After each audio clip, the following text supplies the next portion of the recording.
Yo soy Lucía Ferrero y hoy vamos a adentrarnos en una historia actual, una historia que empezó en un aula cualquiera, de un instituto cualquiera, pero que de alguna forma sigue viva.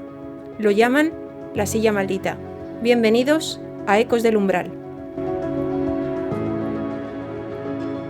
Un centro educativo que lleva más de 40 años en pie. Miles de alumnos han pasado por sus aulas, pero hay una que siempre ha despertado curiosidad, el aula 2B. Según los registros, 3 estudiantes fueron hospitalizados por causas distintas tras ocupar el mismo pupitre. Una coincidencia, hasta que dejó de parecerlo. Para entender si algo así puede tener una explicación lógica, hablamos con el doctor Javier López, psicólogo y físico de materiales en una de las universidades más prestigiosas de Madrid. Buenos días, doctor López. Buenos días, Lucía. Cuéntanos, doctor, ¿qué opina usted de todo esto? Pues opino que no hay ninguna evidencia científica de que un objeto pueda absorber energía o causar desgracias. La mente humana tiende a buscar patrones, incluso donde no los hay. En este caso, una sucesión de eventos desafortunados puede parecer un hechizo, pero no lo es. ¿Ni siquiera si el objeto desaparece y reaparece? Eso suele ser vandalismo, superstición y un simple malentendido. Los adolescentes son expertos en fabricar leyendas urbanas. Pero no todos comparten la misma opinión. Ahora damos paso a Morticia, reconocida presentadora de programas sobre lo oculto en los años 80, quien fue la primera en mencionar la misteriosa silla. Hoy nos acompaña junto a su nieta, María Hernández, estudiante del mismo centro donde se realizó aquel reportaje de Horizonte Paranormal. Buenos días a las dos. Buenos días, Lucía. Estoy encantada de estar aquí con mi nieta María. Buenos días. Morticia, cuéntanos, ahora que todos te están escuchando, ¿qué es exactamente eso de la silla? Y explícanos también de qué manera estás involucrada en este misterio. La silla. Sí, la recuerdo. Yo misma la vi, aunque nunca la toqué. Era parte de una promoción que hicimos para Maderas de Nogal. Un anuncio que se emitió en 1987 en un horario nocturno. Vendíamos pupitres hechos con madera de nogal. Madera que, según los trabajadores, provenía de un árbol maldito, un nogal que había crecido sobre un antiguo cementerio rural. Desde entonces, las piezas que se fabricaron con esa madera fueron repartidas por distintas escuelas. Pero solo en una empezó a pasar algo. ¿Insinúa que la madera conserva energía?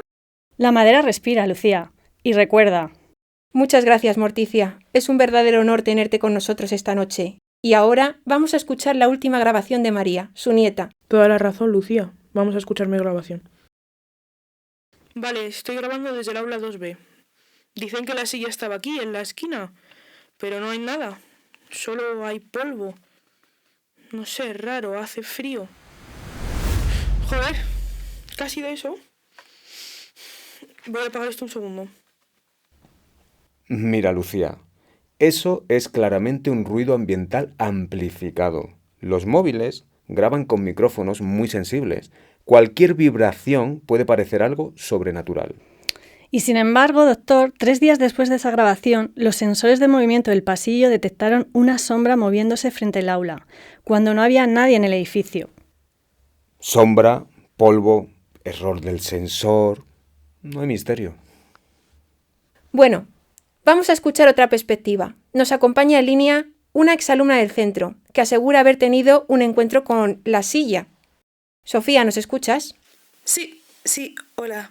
Perdón si sueno nerviosa, es que me da cosa hablar de esto. Tranquila, cuéntanos, ¿qué recuerdas del aula 2B? Era raro. Todos evitábamos sentarnos en el pupitre del fondo. Decían que traía mala suerte. Yo no lo creía, hasta que me tocó sentarme. Esa semana mi padre tuvo un accidente y a mí me echaron del grupo de teatro. No sé, supongo que son casualidades, pero... ¿Recuerdas si el pupitre tenía alguna marca, alguna inscripción? Sí, tenía una especie de número grabado en la madera. Creo que era un 8 o un símbolo infinito. ¿Y qué pasó con la silla? El conserje la sacó al pasillo una noche, pero al día siguiente estaba otra vez dentro. Y 2 semanas después el conserje dejó el trabajo. No volvió nunca. Sofía, ¿nos oyes? Se ha cortado la llamada. Casualidad tras casualidad. Nada más. La mente humana rellena huecos. O quizás la madera los rellena por nosotros. María, tú que conoces el instituto y has estado cerca del caso, ¿cómo percibes todo esto? Primero, gracias por invitarme, Lucía. A ver, sinceramente yo creo que todo esto tiene mucho de sugestión. Cuando alguien se sienta en esa silla pensando que le va a pasar algo malo, es lógico que empiece a sentirse nervioso, que se bloquee o que incluso le salgan las cosas mal. Al final el miedo acaba actuando por sí mismo. Exactamente, María. Eso es lo que llamamos sugestión. La sugestión es un proceso psicológico mediante el cual una idea o una creencia puede llegar a influir en nuestras emociones. Esa sugestión se amplifica. Y lo que empezó siendo un simple rumor, pues acaba pareciendo un fenómeno real. De hecho, es posible que esa silla maldita, que ni siquiera exista como tal, sino que sea el producto de una imaginación colectiva alimentada durante años. Créame, he trabajado toda mi vida con materiales y científicamente es imposible que una madera esté maldita. Entonces, doctor, ¿está sugiriendo que la silla podría no existir en absoluto? Efectivamente, Lucía.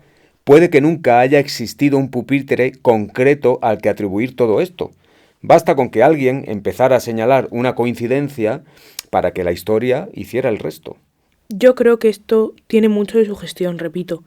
Cuando te dicen que una silla trae mala suerte, al final terminas creyéndolo y el miedo hace el resto, ¿sí? Aún así, no puedo evitar pensar que hay algo detrás.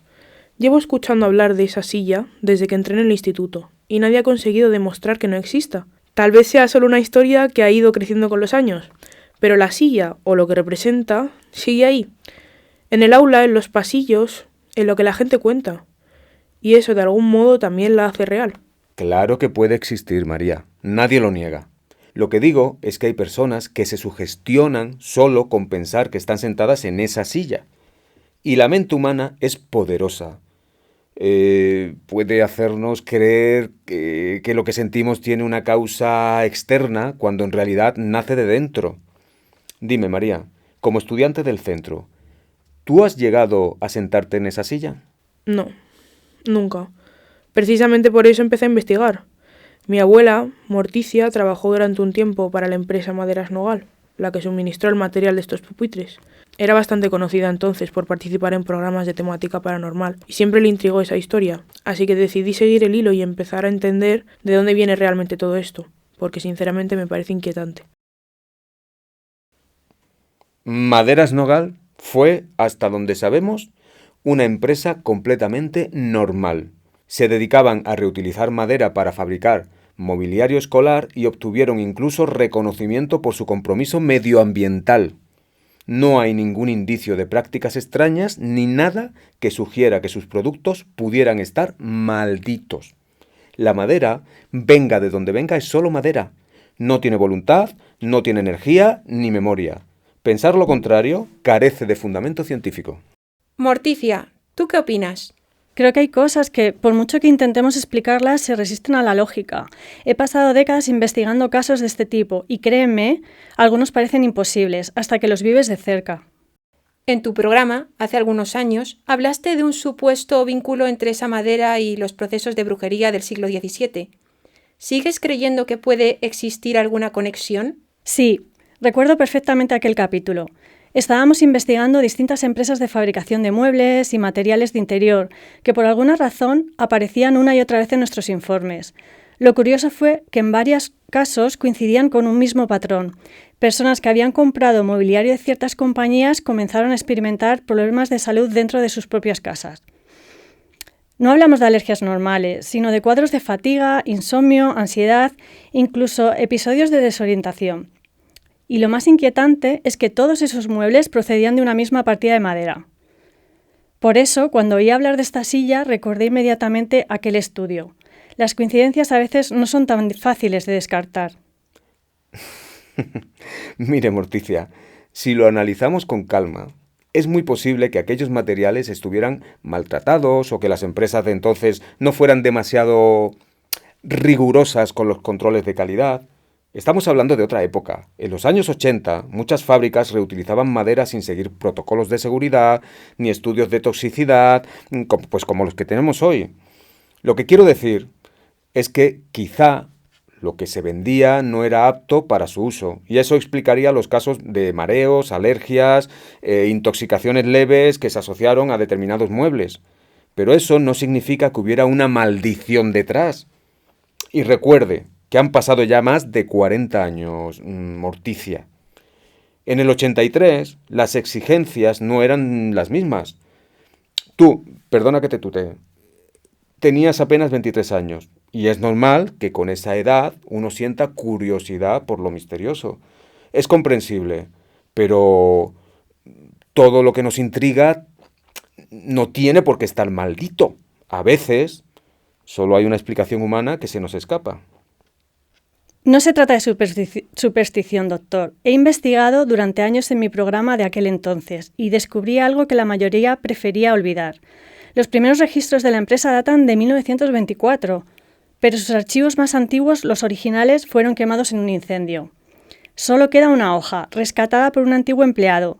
La madera procede del bosque de las Lomas Negras, en Segovia. ¿Y qué tiene de especial ese bosque?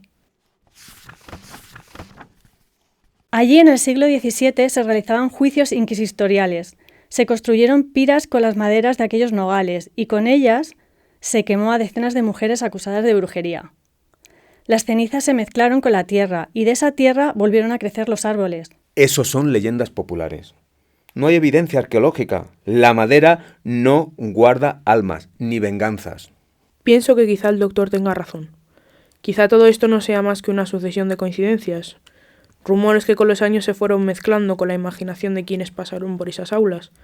Como he dicho anteriormente, con el tema de la sugestión. Pero hay algo que me sigue sin cuadrar. Nadie puede confirmar dónde se encuentra hoy la silla original realmente, ¿no? Sin embargo, he estado investigando en los registros internos del instituto y figura una nota fechada de hace 3 meses que decía lo siguiente. Inventario de mobiliario aula 2B, pupitre número 8, retirado por mantenimiento. Estado desconocido. Mira, eso no prueba nada. Puede haberse trasladado o destruido. Los institutos cambian de mobiliario cada curso.